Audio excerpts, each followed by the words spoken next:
What's up? I'm really having a hair day today. I mean, look at this. This is out of control. I can't fix it. Every time I try to do something, it just stands back up. Whatever. Uh, I don't really care, as you can clearly tell from the rest of it, but I, it's probably because I took a shower and then went to bed, and then when I laid down, my hair kind of matted up, I guess. Even when I try to, spread it back down, it just goes back up. Really need a haircut. Summer is really close, but unfortunately, Ohio refuses to get warm, so I refuse to cut my hair. I won't cut the beard, but I'll cut the hair. I mean, maybe like a nice trim. Again, not take down length. It's actually really funny because, there's always people online, trying to essentially, everybody's just essentially trying to peddle their craft. And I know all kinds of girls, mainly girls, that do the whole hair and makeup and stuff like that. And I've actively, said on Facebook like, "Hey, I'm looking for anybody that knows how to really trim a beard. Like, not just say you can trim a beard. Like somebody who really knows what you're doing." Nothing. Out of 800 some friends, not a single person. Not even a guy to be like, "Hey, I did it myself," or "I go to this person," like just nothing. It was like I've done it multiple times and still no results. And and when I was in the wedding, I trimmed my beard down, but it was my first time ever trimming my beard down. So essentially, I removed quite a lot. I was trying to just get it so it wasn't all everywhere, and instead it kind of flowed down. But the problem was, is the more I tried to make it flow down, the more I was removing, and the more removed I had to, I couldn't obviously have this side be this short and this side be this short. You could clearly tell. So it took a little bit of trial and error, and I didn't completely remove it all, but I'd probably say I removed about 50% of the length, which made me sad because I didn't want to remove any of the length. But here we are. It's been since September, and we're already at least back to the exact same length I was, if not longer. Um, so yeah, again, I'm still looking for somebody to trim my beard. I actually, funny enough, I met one person. They used to work at a job that I saw them at all the time, essentially at the drive-through. Which, I understand some people on the East Coast, everybody knows what a drive-through is, but on the West Coast, no one knows what the fuck a drive-through is. So, um, she worked at the drive-through, so I saw her every time I went to get cigarettes and stuff. So, uh, I talked to her a lot, and she was going to school in Akron for becoming a barber. And I mentioned to her before that I had looked for someone that could trim a beard professionally, but I couldn't either couldn't really find anybody, or anybody that I could find that was close by was um like a full on salon. And it's like, I'm not trying to go to a salon where people go and get fancy hairdos just to get my fucking beard trimmed. Like, give me a fucking person. Give me a person that runs, either like house to house, like they'll like come to you, or a person that they just do it at their house. I'll go to their house. I'd much rather give my money to somebody who's you know doing their own thing than versus going to some big establishment and paying them $40 to trim my beard. So she was telling me that she has extensive college education and beards and stuff, and she was always telling me, I was like, if you show up to my college any day of the week while I'm there, you just walk in and we can trim your beard for free because it's practice for me for school. And, and you obviously will get a beard trim. But the problem is she's all the way in Akron. Akron's like 25 minutes away from me. So I don't want to drive 25 minutes just to get my beard trim. That seems like a bit extreme, especially when in reality I could just do it myself. Because clearly, the more I do it, the more I'll learn. And, then it could possibly get to a point where I'm just doing it myself and I don't need anybody to do it for me. But it's one of those things where I'm not good with like the the reverse angle or whatever you would consider that, because like clearly I can't just look at a wall and trim my beard. I have to look at a mirror to see what I'm looking at. But when you're in a mirror, everything's flipped. So like it's really confusing when you're holding it up to your face and you're like, okay, I got to go to the right, but you go to the left because left is right. You know what I'm saying? Like the everything's flipped. So it takes a while, and that could also possibly have some percentage as to why I can't do it myself is due to the fact that I'll be, like I said, I'll be like, I need to go this way, and I'll cut something I wasn't trying to cut. And I'll be like, no, you dummy, it was the other way. Um, so yeah, so clearly, if somebody's doing it to me, they are looking and they are going to do it in the direction they're supposed to be doing it, and not me trying to confusingly do it in a mirror. So yeah, that's pretty much where I'm at. I did not expect to spend 7 minutes talking about my facial hair, to be honest, or my hair in general. Even though it does, this definitely needs something done with it.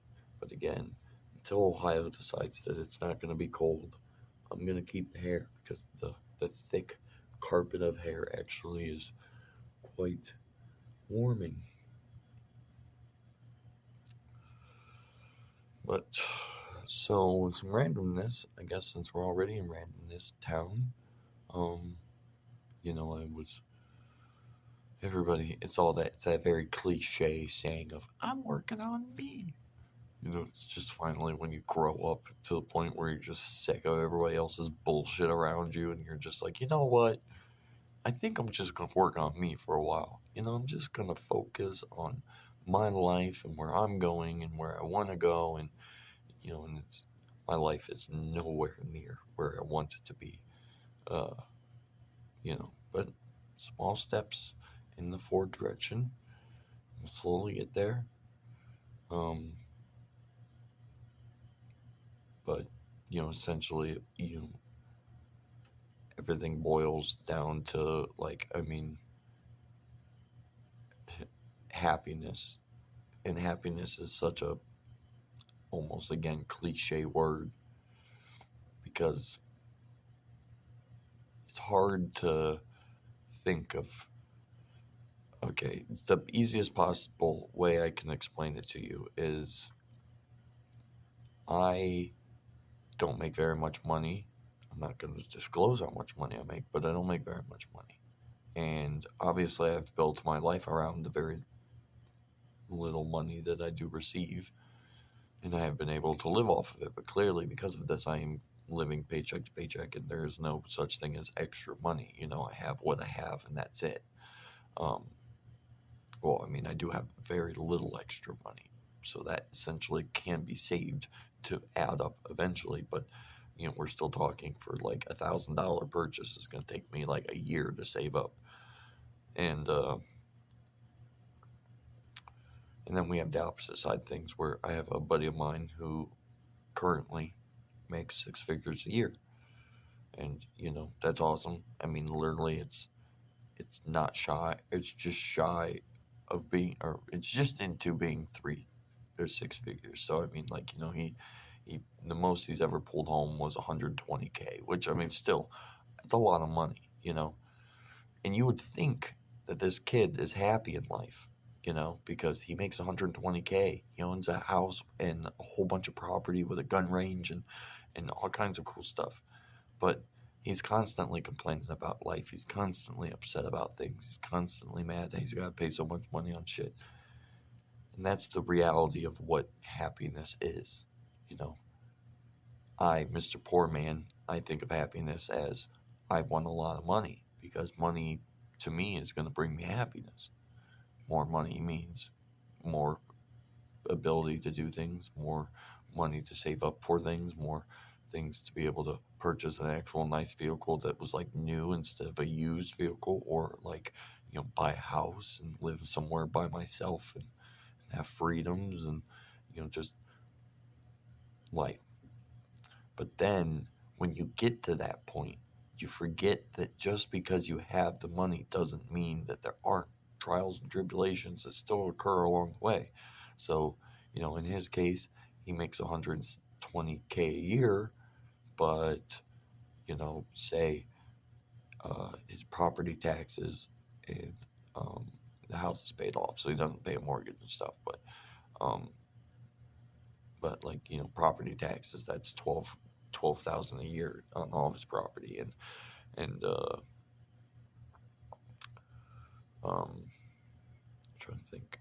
Oh, of course, you got to pay for electricity, and because his property has a second driveway that leads to the back, the city, well, I don't know, the county essentially, I don't know who picks it, but somebody said, oh, well, this counts as a whole second um, um, property. So essentially, now he has his house, and then he has a secondary property that's the back part of his main property, but it's literally all the same property. It's just they put a second driveway in, and they were like, well, it's ironic because his yard is literally split in half between two different counties. So like his house is in one county and the barn driveway is literally in a different county. So they literally have different mail, and the school buses use his driveway to turn around in, because clearly that's the edge line where they can't. I mean, they could go over it, but they just don't, because it makes no sense to go into a district that you're not even a part of. But it's so he pays double electric, essentially pays electric on two properties. Um, he's got some horses, so you got to take care of the horses. Clearly, he does have extra money to buy things, but the things he buys aren't brand new cars. They're old and they need a lot of work because that's what he's into. But, then he's spending all this money on this.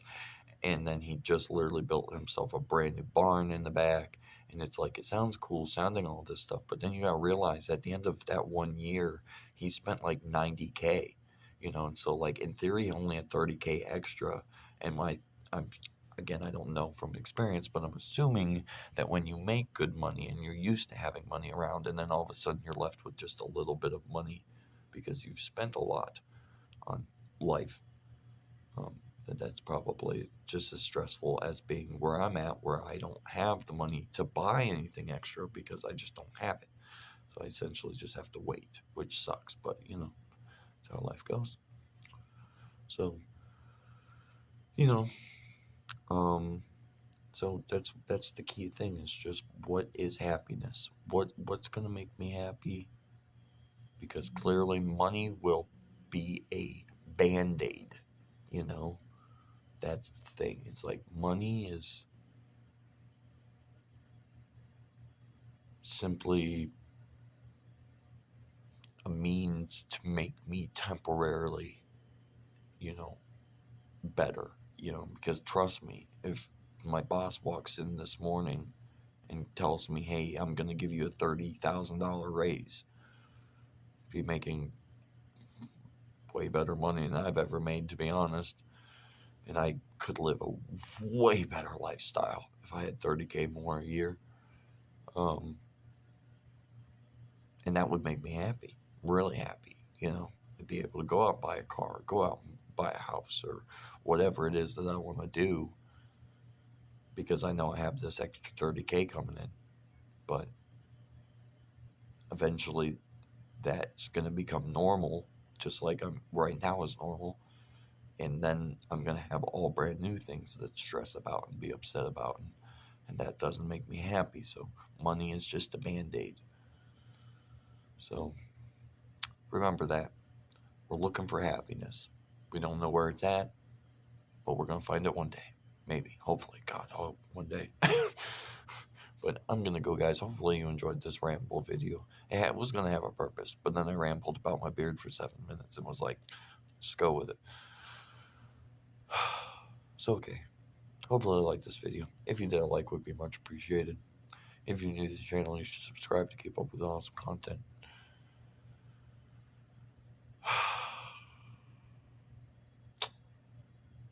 Yep. That's pretty much it. Can't really think of anything else. I'll talk to you later. Bye.